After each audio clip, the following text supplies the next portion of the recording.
Assalamualaikum warahmatullahi wabarakatuh dan selamat sejahtera. Pada malam ini saya ingin mengutarakan suatu perkara yang sangat penting, di mana penting untuk semua kita di dalam syarikat ini, iaitu keselamatan kita di tempat kerja. Biasanya apabila kita sebut keselamatan di tempat kerja, orang selalu ingat di tempat pembinaan saja, kepada bangla, endon dan kerja-kerja tapak je kan. Tetapi sebenarnya keselamatan di pejabat juga adalah utama, adalah penting bagi kita semua. Apakah itu keselamatan di tempat kerja? Saya akan beritahu kenapa perlunya perkara ini untuk kita semua dan apakah langkah-langkah yang perlu kita lakukan untuk menjamin keselamatan kita di tempat kerja. Objektifnya ialah bagi memastikan keselamatan, kesihatan dan kebajikan semua kita yang bekerja di dalam syarikat ini, dalam pejabat ini. Jadi, perkara ini telah termaktub dalam Akta Keselamatan dan Kesihatan Pekerjaan 1994 ataupun AKKP, ataupun ada juga orang yang biasa dengar OSHA. OSHA adalah bahasa Inggeris, AKKP adalah bahasa Malaysia lah. Dalam akta ini dinyatakan tugasan majikan. Majikan perlu melakukan 4 perkara. Pertamanya, memastikan, menyediakan tempat kerja yang selamat untuk pekerja. Kedua, majikan perlu memastikan tiada risiko kepada kesihatan pekerja-pekerja yang bekerja dalam syarikat. Ketiga, majikan perlu adakan maklumat, perlu sediakan latihan dan penyeliaan terhadap keselamatan dan kesihatan pekerja-pekerja dalam syarikat. Dan keempatnya, majikan juga perlu menyediakan laluan keluar dan masuk dan persekitaran pejabat yang selamat untuk semua yang bekerja. Jadi 4 perkara ini perlu dilakukan oleh majikan secara amnya. Jika majikan gagal melakukan salah satu daripada 4 ini, apa yang akan berlaku? Majikan boleh dikenakan penjara tidak lebih daripada 2 tahun ataupun denda tidak lebih daripada RM50,000 atau kedua-duanya jika disabitkan kesalahan tidak menyediakan 4 perkara tersebut. Itu bagian bagi majikan.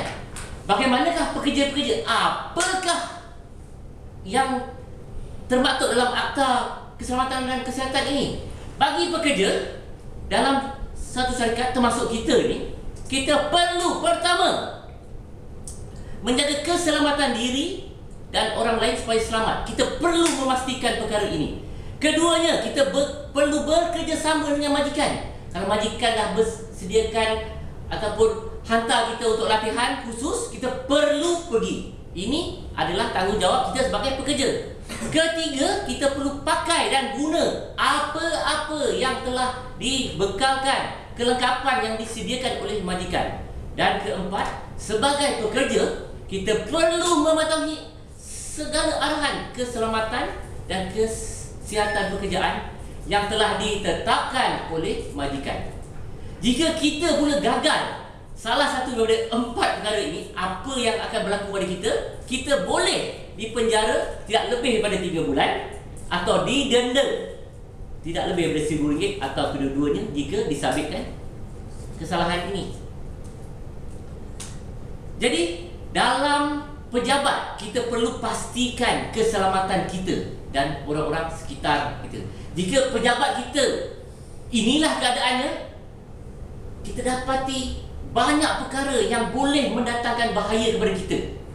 Dan orang tetamu pun datang ke pejabat kita dalam keadaannya begini, macam-macam boleh berlaku. Apa yang kita boleh lakukan sebagai langkah pertama? Kita boleh lakukan 3 langkah asas bagi menjaga keselamatan kita. Tak perlu kita tunggu majikan kita hapuskan segala bahaya-bahaya yang ada dalam pejabat kita. Pertama, kita boleh kenal pasti hazard ataupun bahaya yang ada dalam pejabat. Keduanya, kita nilai risiko yang akan berlaku pada kita dan orang-orang sekitar. Ketiga, kita boleh kawal risiko yang akan berlaku. Kita tengok bahaya di tempat kerja tu. Kita boleh lakukan, pertama, kita mengenal pasti bahaya. Macam ni contoh, kita tengok bahayanya, kita boleh jatuh kalau tidak menggunakan peralatan yang betul, yang mungkin telah disediakan oleh majikan. Tangga, kita malas nak ambil tangga dekat store, kita pakai cara cepat, boleh mendatangkan bahaya, iaitu jatuh. Kita kenal pasti. Tengok, ada lagi bahaya yang tadi dalam gambar tadi tu. Kita boleh, pertama, langkah pertama kita kenal pasti dulu apakah bahaya yang akan berlaku. Kita tengok, kita fokuskan apa yang berlaku daripada gambar situasi yang saya tunjukkan ni. Kita pastikan apakah bahaya yang terdapat itu. Pertama, kita hazard yang berlaku ialah ada objek yang menghalang laluan. Kalau kita sehat, sedar, kita lalu memang tak ada masalah. Kalau kita pening-pening, kalau kita lalu terlanggar objek tu, pasti kita akan jatuh. Kalau kita tengah membaca, bos panggil nak jumpa, kita bacalah report kita tu, tak perasan objek tersebut, langgar, jatuh.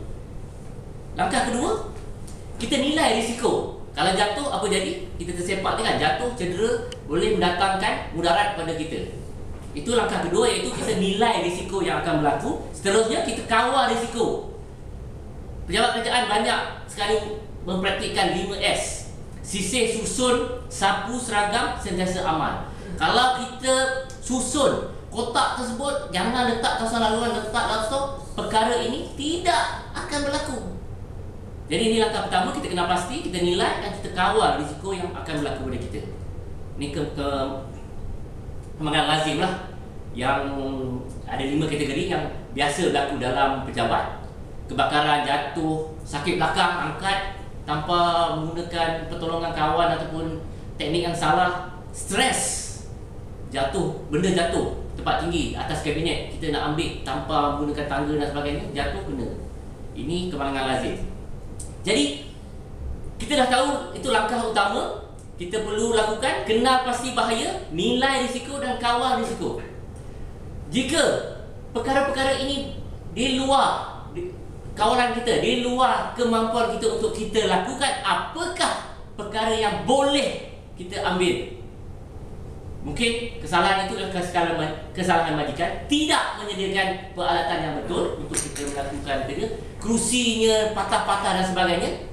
Kita boleh ambil tindakan. Pertama yang tadi, hindarkan bahaya. Kalau tak boleh, kita laporkan perkara-perkara yang tidak selamat, yang akan memudaratkan kesihatan kita itu kepada pihak atasan dulu. Kalau boleh, jangan report kepada JKKP ataupun DOS dulu. Sebab apa, kalau ada tindakan mungkin akan mudaratnya akan kena kita lah. Kalau CEO dah kena penjara apa semua, mungkin kita pun akan terjejas juga. Kalau boleh, kita laporkan kepada pihak atasan dulu. Kalaulah aduan kita itu masuk telinga kiri, keluar telinga kanan, tidak diambil tindakan oleh majikan, barulah kita laporkan kepada JKKP ataupun DOS lah bahasa Inggerisnya, apa yang berlaku dekat pejabat kita supaya tindakan dapat diambil. Diharap dengan penerangan tadi, kita tahu kenapa pentingnya keselamatan di pejabat, apa langkah yang mula-mula kita boleh lakukan, dan langkah seterusnya yang boleh kita lakukan. Diharap dengan penerangan tadi kita dapat faedah keselamatan tempat kita bekerja. Supaya apa? Apabila kita datang bekerja, kita selamat, kita sehat. Apabila kita bekerja di dalam pejabat, kita juga selamat dan sehat. Dan akhir sekali, apabila kita nak balik pulang ke rumah, kita juga selamat dan sehat. Sekian, terima kasih. Ada soalan berkenaan keselamatan di pejabat? Okay, selalunya keselamatan di pejabat ni terletak di bawah unit mana dalam sebuah syarikat? Dia bergantung kepada syarikat. Kalau syarikat besar tu biasa dia ada unit keselamatan dan kesihatan dia sendiri. Sebab saya pernah pergi Shell memang ada HSSC punya unit. Ya. Tapi di syarikat-syarikat yang biasa lokal saya rasa memang tak ada unit yang khas untuk keselamatan. Itulah masalahnya bila syarikat yang kecil ni selalu pekerja tidak diberitahu, tidak pasti yang apakah hak-hak mereka dalam persoalan keselamatan di tempat kerja ni.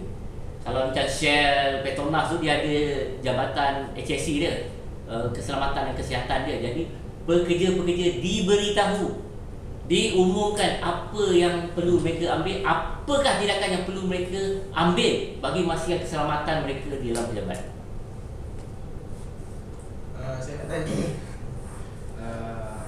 kalau gangguan seksual ni termasuk dalam keselamatan dan kesihatan ke tidak? Ya, termasuk dalam kesihatan.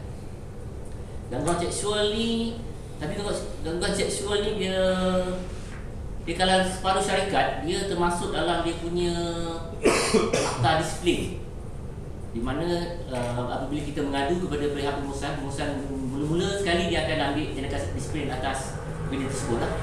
Biasanya dia punya putusan dia adalah buang kerja lah,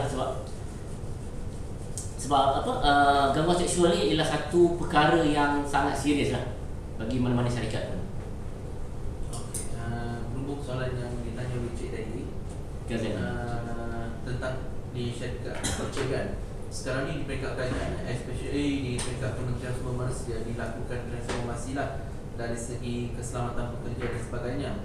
Jadi perkara itu masih di peringkat draft dan mungkin akan dibentangkan di parlimen lah dalam masa yang terdekat, terutamanya mengenai aspek keselamatan pekerja ni. Memang benar, aspek keselamatan di dalam pejabat ni sebelum ni jarang-jarang diberitahu kepada pekerja. Pekerja kadang diterima je, kadang syarikat tidak menyediakan peralatan yang betul untuk melakukan kerja. Contohnya tangga, tak banyak yang syarikat sediakan tangga, terpaksalah pekerja menggunakan kerusi. Amat bahaya situasi tersebut. Jadi bila ada akta yang berkaitan melalui pindahan dan sebagainya, jadi pengurus syarikat kecil contohnya mereka boleh didakwa lah kalau gagal mematuhi peraturan tersebut.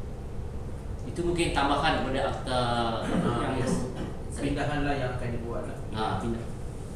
Akta keselamatan dan kesihatan. Sebenarnya akta ni kita dah buka kuasa lah, cuma jarang-jarang cuma dekat tapak untuk pembinaan aja yang benar-benar digunakan akta ini. Soalan tadi, sekian, terima kasih.